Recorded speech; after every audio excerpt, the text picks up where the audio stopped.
welcome to the show. I am Joy Harrington, your host, and today we're going to talk about communication in your relationship.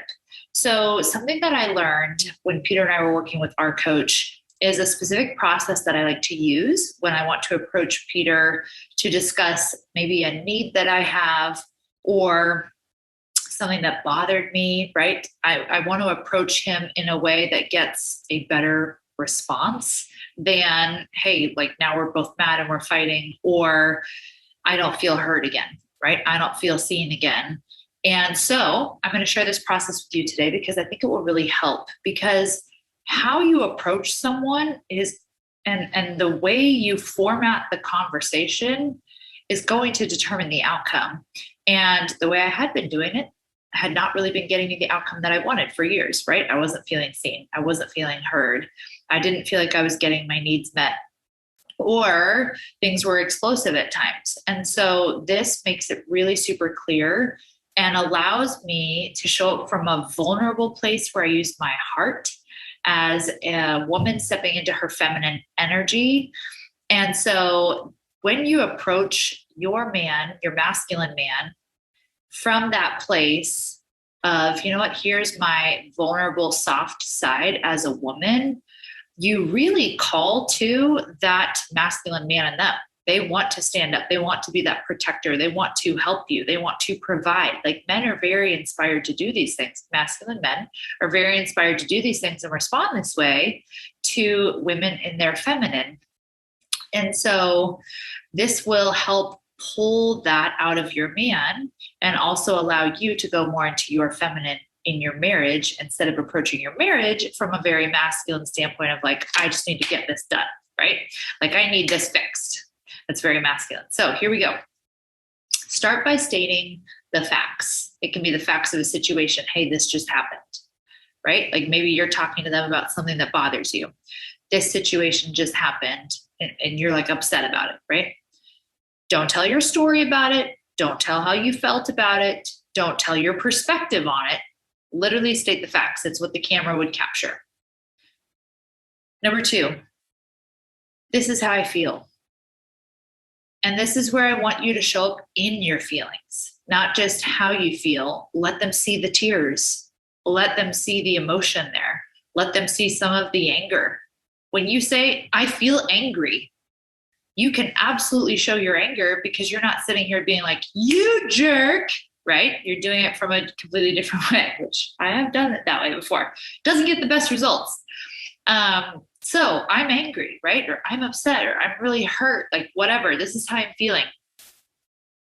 How I want to feel is, and this is super important because this is where you get your opportunity to really be soft and vulnerable and say, I want to feel close to you. I want to feel protected. I want to feel seen by you. I want to feel cared for by you, right? Whatever it is, I want to feel this. This is what I need is your next step. This is what I need. So we stated the facts. Then we said, this is how I feel. This is how I want to feel. Now we're on to, this is what I need. And list out your needs. What do you need? A lot of women don't even know. So what do you need? It might be from him, from the situation, and from yourself in general. Like, what do you need? And then last but not least, my request is, because your request of them might be different than your need. So this is my request. And then after you state your request, you say, is that something you're willing to commit to? You're asking them, is that something you're willing to commit to, instead of just assuming, because you made a request, that they're listening and they're committed. Do you see how this process works so beautifully? Because it really allows you to show up and be 100% authentic to your emotions. You get to show up in your emotions and state how you feel and show how you feel. But you're not using that against them, right? You aren't attacking. You aren't accusing. You aren't making them wrong in this moment. You're simply stating, this happened. This is how I feel. This is how I want to feel. This is what I need. This is my request. And again, it's coming from this beautiful place of being totally authentic, totally real, and also vulnerable, because you are showing up, showing your emotions. That's vulnerable. You are showing up, allowing them to see your desires and your heart. That is vulnerable. And it will really call to them in a different way than when you approach a circumstance from like, hey, I'm really upset with you, or you always do this, or you never do that, right? So that's my process for communicating with your spouse in a better way. I hope you love this episode. If it helped you, take a screenshot. You can share it and tag me on Instagram in your stories. I would love to see. Or maybe use this time to go think of something that you would like to discuss with your spouse. Maybe it's a need that you're not having fulfilled. Maybe it's something that happened last week and you're still upset about it. Whatever it is that you would like to communicate with your spouse, go take some time right now and write this all out, and then commit to a time to have this conversation with them. And then take a screenshot and tell me when you're doing it and what you've committed to. I would love to cheer you on.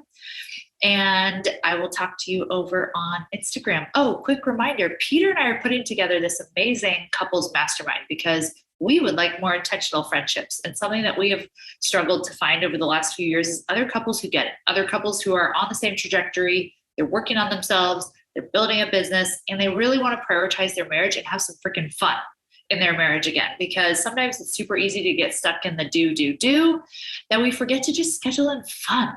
Like, go be fun as a couple again, especially when you're parents. And so this group's going to kick off in September. There's going to be an amazing dream date trip in October to the mountains. Freaking can't wait. It's going to be 5-course meals, 5-star places. We're bringing in guest speakers. We're going to do different activities to bond as a couple. It's going to be magical, and I'm really looking forward to it. So if you're interested and you want to join us and to hear more about it, it's going to be a 6-month group because we want to be intentional in growing these friendships for a while. Go over to my Instagram, joyharrington.ig, send me a DM and say, hey, I want info on the couples mastermind, and I will send you the email. We want to fill these spots in the next couple of weeks. We have 6 spots open as of right now, and I would love to meet you and see if we're a good fit. All right, talk to you later.